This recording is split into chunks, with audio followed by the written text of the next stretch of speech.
Hello, everyone, and welcome to this episode of the Spiced In Podcast. My name is Jacob, and I'm your host.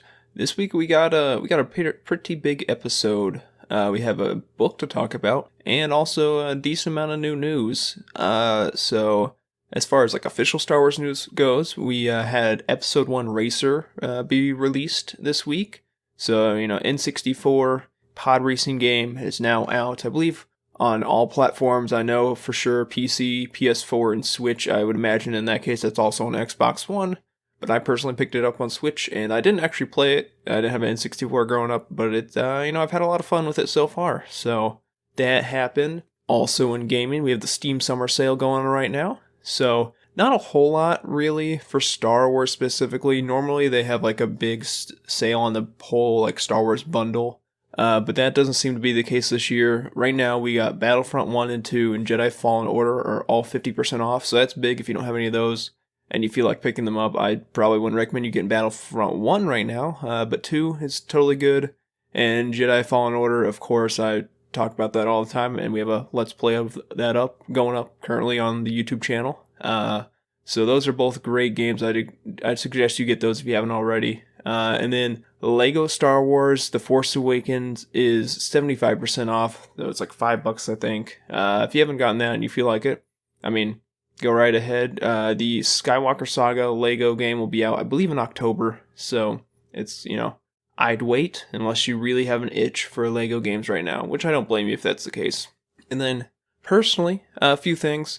There was a sale for Disney. There's a Disney, I think it's called Disney Music Emporium. It's like their official website where they sell soundtracks and stuff like that, including on vinyl. I'm not a huge vinyl person, but I definitely enjoy it. I got my record player and a handful of records. But they had a birthday sale, the site's birthday that is, this past week.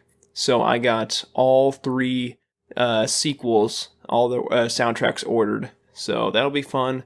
I got the standard disc for The Force Awakens, for Last Jedi and The Rise of Skywalker, and they put out a hologram disc for The Force Awakens. So when it's spinning on one side, you see like the Millennium Falcon, and on the other you see a TIE Fighter. So that's really cool. I got that one as well. The Force Awakens disc is on back order, but once I get them in, I'll probably have some videos or something up on my Instagram story or something like that. So that was fun. Got them for 30% off, so all three of them shipped for like under $60, which is pretty good for vinyl. And then lastly is really the biggest news I've had probably for the podcast and the Spiced In as a whole since we launched, and it's a new website. So I've kind of, this has always been a way for me to express myself, have like a bit of creativity, creative outlet for me. And I'm trying to expand that a little bit at a time, and we're making the leap to a website. So right now, it's not much, but in the future, I'm gonna shift the podcasting hosting over there, which is kind of just a really long process. So be patient with me. I have to do it manually. Squarespace does not have any functionality to migrate podcast feeds because right now it's just like on a hidden page on my personal website. So I'll have to do that, then, so you'll be able to listen to the podcast on there eventually, hopefully within the next couple of weeks. We also have, we're going to have some articles. I already have one written up. It's about VR and HOTAS setups for Star Wars Squadrons and my recommendations for those. So if you are if you're new to that type of gaming and you're looking for some recommendations, you can feel free to check that article out, and then also, we're going to have book reviews, and my first one is going to be on the book we're talking about today, which is Master and Apprentice by Claudia Gray, and hopefully that'll be up within the week. So, yeah, we got a lot of stuff going on. It's a really exciting time if you're into it. It'll be, of course, thespicedin.com, very easy to remember, and I hope you check it out. It's this has all kind of been a lot of work for me, and I'm happy to share it with everyone. So that is all as far as news goes. Again, thespicedin.com. Check out articles, reviews, podcasts, and if you're looking to maybe write something in Star Wars, let me know. You can hit me up, DMs, Twitter, Instagram, @SpicedInPod. If you're looking to have something to write and have a way to express yourself artistically when it comes to Star Wars, feel free to reach out to me because I could always use an extra contributor. So just throwing that out there. But that is it as far as news goes. Time to jump into the main part of our episode, which is discussion on Master and Apprentice by Claudia Gray.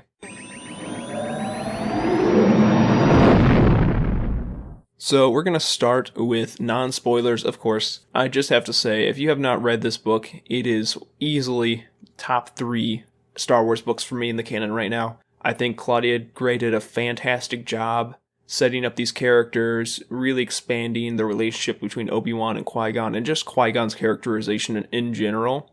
I feel like everyone has always had these interpretations of Qui-Gon and, how they see his character, but I think this really set it in stone, since, especially in the canon, we've had so little of him. We have The Phantom Menace, that movie, and that is it. You also have like a few Force Ghost appearances of him in Clone Wars, I think like 2 episodes, but that's about all we got. So there's definitely more to expand on this character that really is beloved, and Claudia Gray, I think, nailed him perfectly for what we all, it wasn't even just wish fulfillment, it's what we all wanted, but I think she does it in a way that's natural and authentic. So, amazing. If you haven't read it, please, I can't recommend it enough. I would really recommend listening to Dooku Jedi Lost first. It's the audio drama that's kind of, it's a prequel. It is not necessary to read for this, I don't believe, or listen to, but I think it really helps contextualize a lot of this, especially with Rael and his character. So I would definitely recommend it. If you don't want to, spend the money, or if you don't have a subscription to like Audible, go ahead. There are a million Audible promo codes for a free month. Every big podcast or YouTube channel is sponsored by Audible. Go pick whatever one you want and sign up for a free month and use that free credit on Dooku Jedi Lost. That's exactly what I did. I can't recommend it enough. And so yeah, I would listen to that if you haven't already before reading the book. But yeah, 100% recommend this. It is one of my favorites of the canon by far. Just looking back at my bookshelf, I think Thrawn might be the only one that really is fighting for that top spot right now. But anyways, so I think that's about all I can say without spoiling. We're going to go into spoilers. So if you do not want to hear it, tune out, come back when you're done reading, and we'll go from there. So full spoilers, last warning, but yeah, here we go. I'm not going to try to do a full plot summary. I'm really, really pushing myself to move away from that just because I want to think more critically.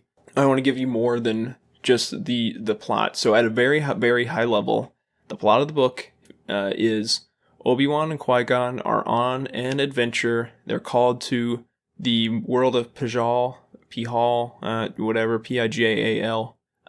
to oversee a treaty signing for the Republic. Rael Averross has been there for like a decade, from Dooku's other apprentice that was not Qui-Gon. And he has been the Lord Regent, helping a young princess go through the process. She was orphaned, and helping her grow up to become the next queen of her world.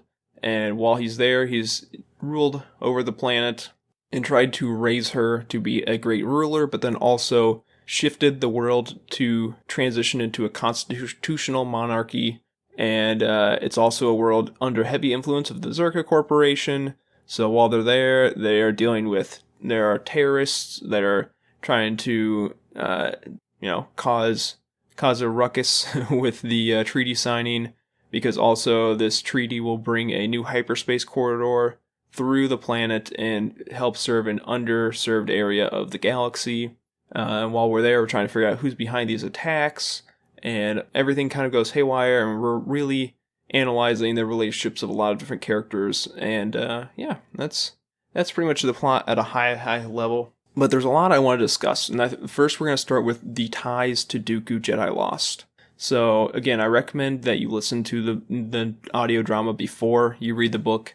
I think it's really interesting how they expand on the role of prophecy. It was something, Dooku Jedi Lost, probably what takes place. Well, Dooku, it's hard to tell because, it takes place over a large period of time, but it's safe to say, like, Dooku was a Jedi Knight for, I would say, at least a decade or two before Qui-Gon came along. And back then, the Council was very fearful of prophecy. They thought it led to the dark side. They were even willing to imprison Jedi who had visions and were consumed by prophecy, which led to a lot of issues with Sifo Dyas. And we're coming to it. We're definitely evolving. The characters have grown. They're not outright banning it. They're not locking it away. But there's still a stigma against it. And Dooku, who was once absorbed by it, had for a while tried to swear it off. So I thought that was very interesting. And these prophecies, we're going to talk more about them specifically, but just how, the relationship between the Council and the Order as a whole and how they perceive them, I thought was very fascinating. And also, we expand on the flaws of the Council. I think in the book, or in the movies, it's very easy to see them as like a paragon of virtue. But, and their only real flaw was just not being able to see the rise of Darth Sidious. But it goes beyond that. Of course, in the movies, we also see how they mishandle Anakin, but it's a lot more than that. Just with how blind they are to, the issues around them in the galaxy, and how absorbed they are in the world of Coruscant and the core, and how easy it is to forget the rest of the galaxy, especially like out in the Outer Rim. And I think we really see a lot more of that. It's been something I think really focused on in the past couple of years, is just showing that the Jedi were never perfect and trying to highlight that they do have their own issues. And the other thing is just like how Dooku relates to his Padawans, both Rael and Qui-Gon. I think that was incredibly interesting to see, especially knowing where Dooku ends up. So we're going to use that transition right into something I want to really hit on is Master and Apprentice, the title of the book. At surface level, it obviously refers to Qui-Gon and Obi-Wan, but there's so many more relationships that fit in that role. There's Qui-Gon and Obi-Wan, Dooku and Qui-Gon, Dooku and Rael, Rael and Nim, his first Padawan, or his only Padawan, Rael and Fanry, the princess, and we got Zerka even, and their slaves. There's a lot of, these power-based relationships that we get to see at a really deep personal level. So I think it's incredibly interesting how, Qui-Gon and Obi-Wan, for a long time, they've been together for quite a while, for many years, just don't seem, especially at the beginning, don't seem to work. Like, Obi-Wan is very by the book. He's very strict. He is, in a way, kind of like shown to be almost perfect, but not, at the same time, he's still not. He still has his flaws. Where Qui-Gon is much more of a free spirit, kind of, so they clash, they butt heads, they don't understand each other as much as you'd expect. When we see them in The Phantom Menace, they are such a well-oiled machine. They work so well together that, it's hard to see, it's hard to think of a time where they wouldn't get along. But we see that, and we see that growth, and I think that's incredibly important. Again, just like the Council, we have to show that these characters are not perfect. It's boring to have perfect characters. They have to grow and adapt and learn to be with each other as one unit. And the interesting thing is just kind of the flip of Dooku and Qui-Gon as a relationship. So, we have in the first, we have Qui-Gon and Obi-Wan. The Master is so much more of a free spirit than the Apprentice, but then Dooku and Qui-Gon is the free spirit, and the Master, Dooku, is the stoic, rule-abiding Jedi. So it's so interesting to see how it's really kind of, Qui-Gon eventually grows and learns how to be a better master for Obi-Wan, but like at the beginning, it's so weird that Dooku and Qui-Gon are able to adapt to each other and have a relationship that works. And it's perfect? No, but at its core, they can function well together, whereas Qui-Gon and Obi-Wan, Qui-Gon, you think having that experience of having such a different relationship, he'd be able to adapt that to work with Obi-Wan, but he just doesn't and can't really find that balance for so long. And you might say Obi-Wan's the apprentice, he's the one that should be able to adapt to his master and learn from his teaching styles. But I guess it's really kind of a failure on both ends. And it's so weird that, you also have Dooku and Rael, who we don't see as much. We see more of that, Master-Padawan relationship in Dooku Jedi Lost. But it's still so interesting. Dooku has both of his Padawans are definitely not traditional. They are very far from Obi-Wan. Qui-Gon or Rael, also a free spirit like Qui-Gon, just a lot more, a little bit more extreme, a little bit more renegade. But that's another, Master and Apprentice. You have Rael and Nim, which, it's a relationship that was so important and really was kind of the moment that shaped the rest of Rael's career and life as a Jedi. He was so scarred by his own failures, but also, he's kind of, I hesitate to say he fully accepted his responsibility in the matter. Yes, at the end of the day, he can, pretty clearly accept that he's the one that, took her life. But, does he fully realize that it's his decision, it's his plan of action that led to that moment? Probably not, 100%, probably not. And then you go from there to Rael and Fanry, this second chance he's been given that he also kind of seems to fail. And how his first apprentice kind of inspired how he would treat his second one. Obviously not a Jedi, but because of his failure and because of Nim's death, he is so petrified of having anything happen to her. They're so overprotective. And almost become like Fanry at the very beginning is pretty tropey. She's this precious object that is so insular and so, protected from the outside world that she would give anything, kind of like a Rapunzel-esque figure, to get out and explore the world and see more. And then lastly, we have Zerka and how they have an iron fist over their sentient property, so to speak, their slaves, where they can come in and completely control a system for centuries. And all these slaves, many of them are enslaved to pay a punishment for a crime, but then many of them are born into it and they've done nothing wrong. They were just unlucky. So, there's a lot of master and apprentice relationships that go on here, and I think that it goes so much beyond the surface of Qui-Gon and Obi-Wan, which, by itself is an interesting relationship, but there's so much more than that. Next, I want to talk about just certain characters. I think Claudia Gray does an incredible job of both expanding on old characters that we love and adding incredibly interesting new ones. And first, I want to talk about Pax and Rhaenyra.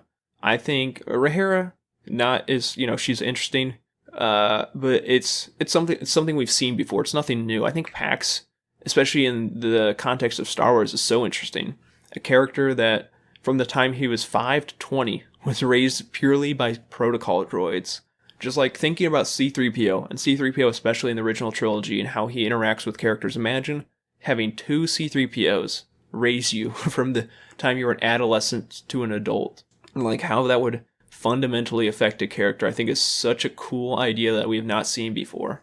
Like, I guess, of course, a calculating, almost cold and human character is nothing new, especially in sci-fi and fantasy. But to have that backstory, I think is so incredibly interesting.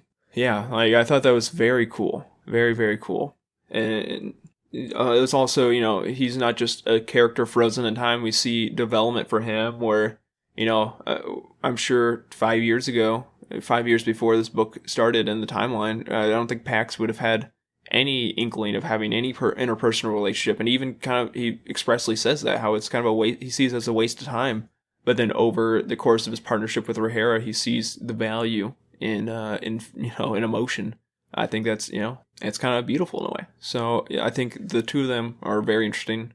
Then we have, I think Rael is very important to talk about. He kind of was pretty one note, I think, in Dooku Jedi Lost, which is fine. He's a background. He's not a, a super important character. I mean, he's important, but it's not like the main character.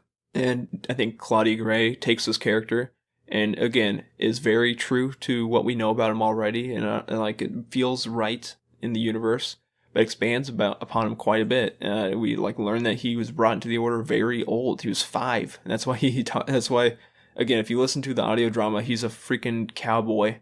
That's why he has that accent. He holds onto his past, and not just his upbringing and his accent and his way of viewing life, but also holding on to his relationship with Nim and how his failure informs how he's going to act throughout the rest of his life. How he's so guarded. And it makes for an incredibly interesting, flawed character. And also his interpretation of the Jedi Code and how he's not afraid to go out and have physical relationships. how he believes that it doesn't solely him. It doesn't, he doesn't really violate the spirit of the rules. He's not getting attached. He's just going out and taking in what he enjoys. So I think he's a really interesting character. I don't know if we're going to see any more of him. Where we're left off, it's pretty unsure, and I think he's a pretty good candidate for making it through Order 66. I could see him going back to Coruscant for a few years and just leaving. But yeah, then the other two characters we obviously have to talk about are Obi-Wan and Qui-Gon.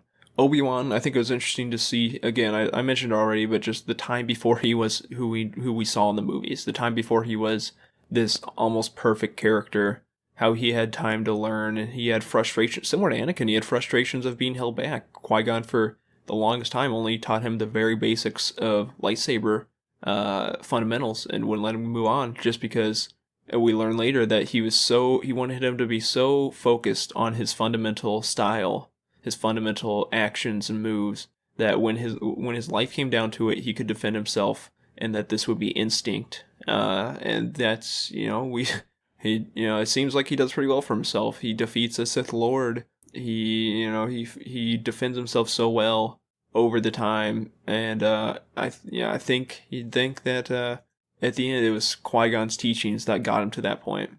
And then we have Qui-Gon, who, again, such a character that we wanted to see so much more of that we never got, is finally here, and he's pretty much I think everything that we expected and a little bit more. And we see someone who really, I think, more than any other Jedi, especially on the Council, I think cares and wants to do right by the galaxy and doesn't always follow the rules.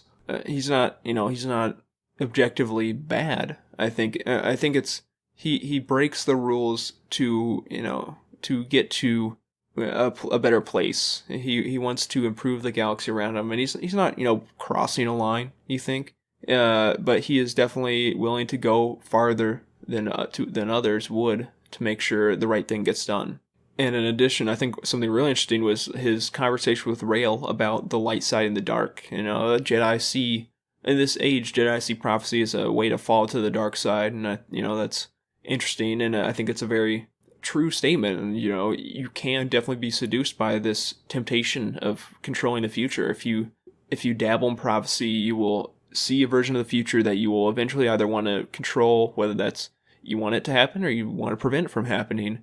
And that can lead to fear and a desire for power to control this outcome, which we, of course, directly see with Anakin in the Revenge of the Sith.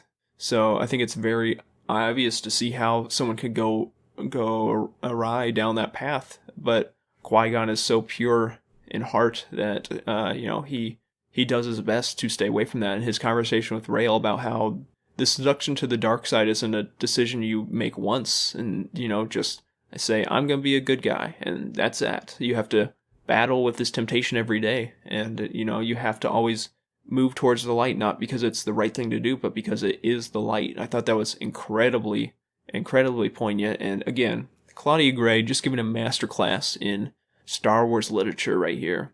So we have that, and then we also have something that I don't think was touched on much. It was referenced directly about once or twice in the book, that Qui-Gon, he's not perfect, but he apparently had some sort of relationship, something on Felucia. I don't think we know what that is, but Rael kind of chastises him at one point that in the past he had something on Felucia, and that it was very much breaking the rules of no attachment, and we don't really know what that is. So I'm not sure if we'll see that more, or if it's been explained in a comic book and I just didn't know it. But there's that. So I think that's about all the characters I want. Oh, one more thing. I thought it was interesting. We learned about a new Chancellor. This is pretty much right before Chancellor Valorum, but it's Chancellor Kaj, who is a Togrutan woman, right about to retire. So we have that. And then another one. Oh, sorry. This is the last one, I promise. I thought Thurible was a very interesting character. He is basically the lieutenant, the kind of Bib Fortuna for Wanbo the Hutt on Teth. And it was very interesting how we have a Hutt that kind of sucks, and you have his lieutenant, his major domo, sitting on the side, really pulling all the levers.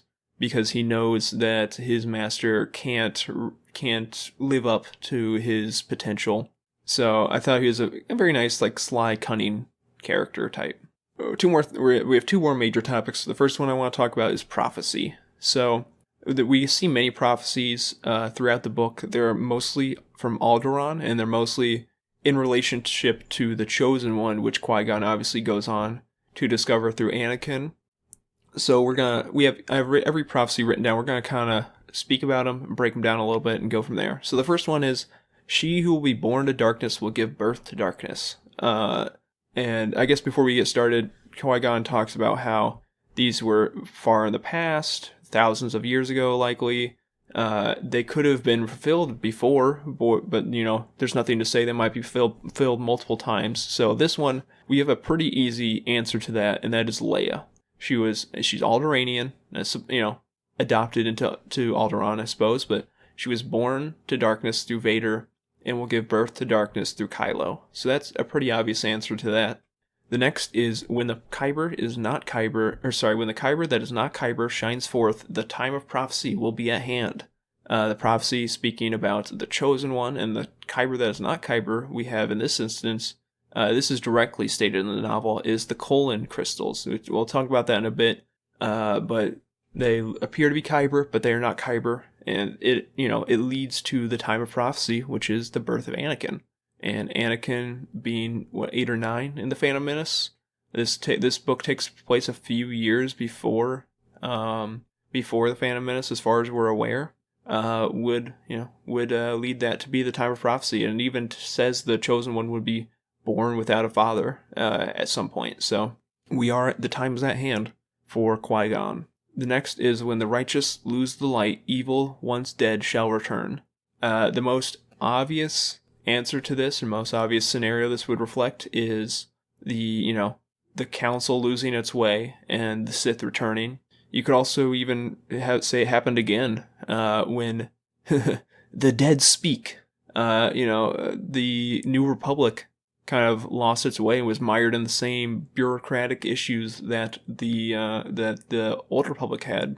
And because of that, Palpatine, not because of that, but Palpatine returns. And the First Order also, the evil, the dark side of the Force returns that we thought was dead. The next one is, one will ascend to the highest of the Jedi despite the foreboding of those who would serve with him.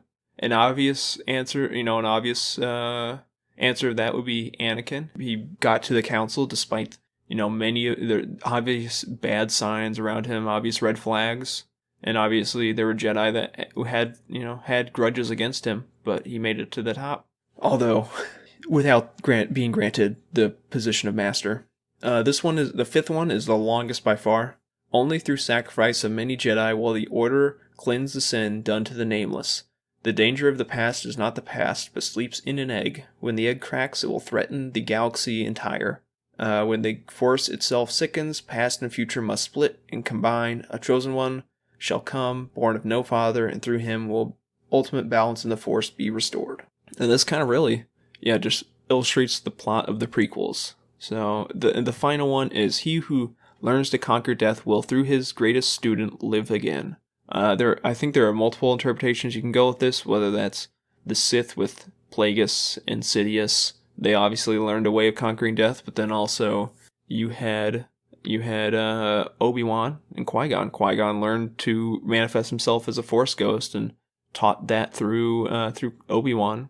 And then you could, this is a stretch, but okay, you have Rey and Kylo. I think, in a way, Kylo did, whether, he was not directly Rey's mentor, but she definitely learned from him and grew through him. And I think that you had a symbiotic relationship. Very obviously, you had a symbiotic relationship through the Dyad. They, in a way, conquered death, or at least Rey did. So that one's a bit of a stretch, but Star Wars looks like poetry. It rhymes. So the last part I want to talk about is just cool notes that I have highlighted throughout the book. Number 1, we start in a spice den, so the pod is represented in this book. Shout outs, thank you, Claudia. We have colon crystals, which I thought were very interesting. I talked about them earlier, but they were mined on Pajal's moon. They look like Kyber, but they do not act like Kyber. The Blackguard insurgents used them to create force fields that resisted both blaster bolts and lightsabers. But we learn later, through a freak accident, that if you put a colon crystal in a lightsaber, it projects a much weaker blade that are able to slice through the shields. So these anti-Jedi shields are now rendered useless by a very easy counter.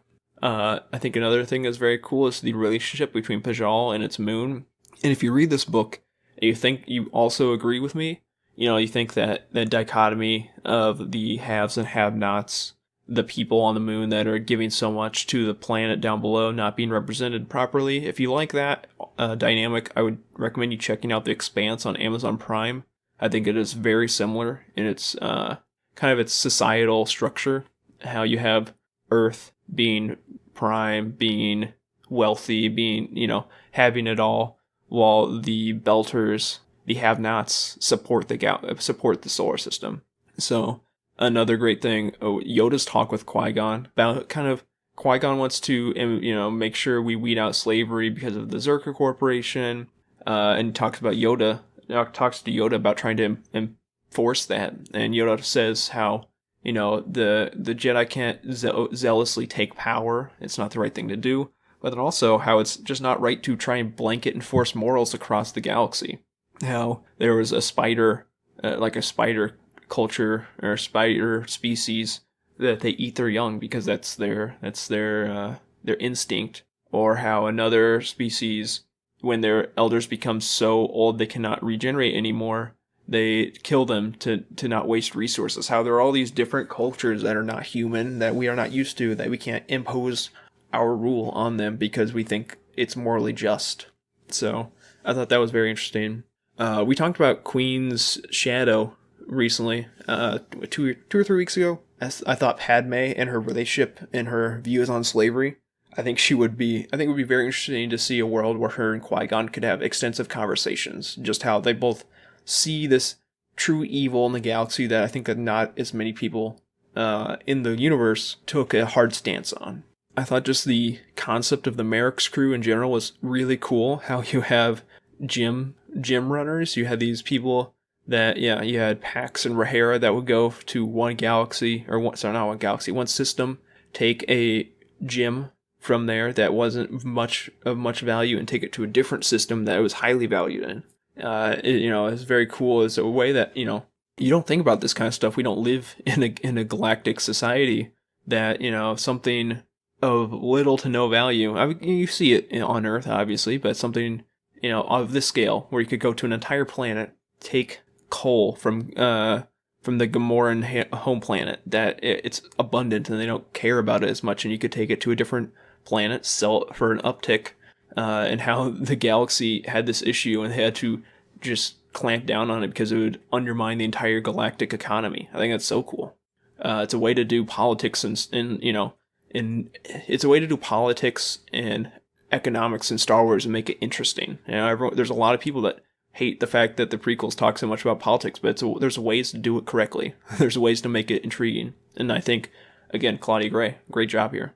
Another cool thing is Qui-Gon, we learned, collects, little tidbits and trinkets throughout his adventures, whether that's like a rock from a certain planet, or a gift he's given from people that he helped liberate or something like that. He has all these little tidbits of reminders of his journey through life. And I think that's cool at a base level, but I also think it'd be super interesting to have someone like Cal Kestis or Quinlan Vos with the ability to see the past of an object and just walk in this room and just start touching his shelves and seeing all the history of Qui-Gon Jinn through his different journeys. I think that'd be so cool. The last thing I want to talk about, and I think is so key to all of this, is if you watched the Mandalorian Gallery, or even if you didn't, you've probably seen it, and that's Dave Filoni and his speech on the Duel of the Fates, and how in The Phantom Menace it wasn't just a duel of Sith versus Jedi, it was a duel for the fate of Anakin, and how if Qui-Gon raises him, we would have such a different outcome. You have a master who's so much more understanding and open to the struggles that Anakin would have, and how he could probably, raise him in such a better way than Obi-Wan did, who, in a way resented Anakin and never wanted to take him on, but did it out of an obligation to his master. And if you've seen it, or if you haven't, please check it out if you haven't. it, so well contextualizes the entire prequels and the arc of Anakin Skywalker. But I think we really see how those potential Master and Apprentice relationships would have worked by, the expansion of Qui-Gon's character and the backstory of Obi-Wan, the expanded backstory of Obi-Wan, and how we can see directly how those issues would have arisen between him and Anakin.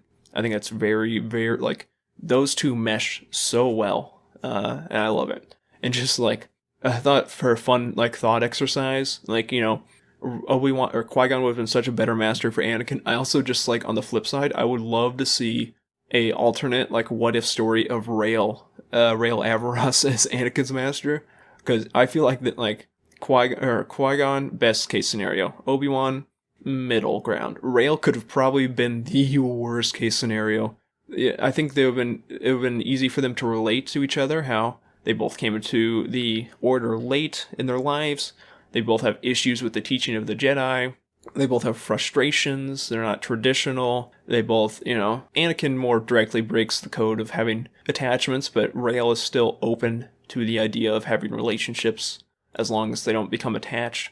I think it could have gone two ways. Rael could have completely enabled Anakin and he could have gone off a cliff really quickly. Or we have sometimes children rise above their parents because they see something that they don't want to become. You could have had that effect with Rael. So I think that would have been... Someone please just write me a lot of people have been clamoring for a what if series like Marvel has, or in Elseworlds like DC, a what if series for Star Wars. I think a Rael as the master of Anakin would have been super intriguing and super fun to just play with. So that's my pitch. We'll go with that. I think that's all I have to talk about. It feels really good to not just read the plot for 20 minutes, and we still have a 45-minute podcast almost, which feels nuts. So I think that's all I have to say about Master and Apprentice. Please, please, please, please, please go read it if you haven't.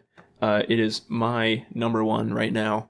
Just to kind of hit the schedule for what we're doing. Next week we have the Gallery episodes 7 and 8, and after that, I think the next book, it'll probably be 2 or 3 weeks from now, that we're going to hit is Queen's Peril, which is the other E.K. Johnston Padme novel, just launched 2 or 3 weeks ago. And it takes place right around the time of the Phantom Menace, a little bit before.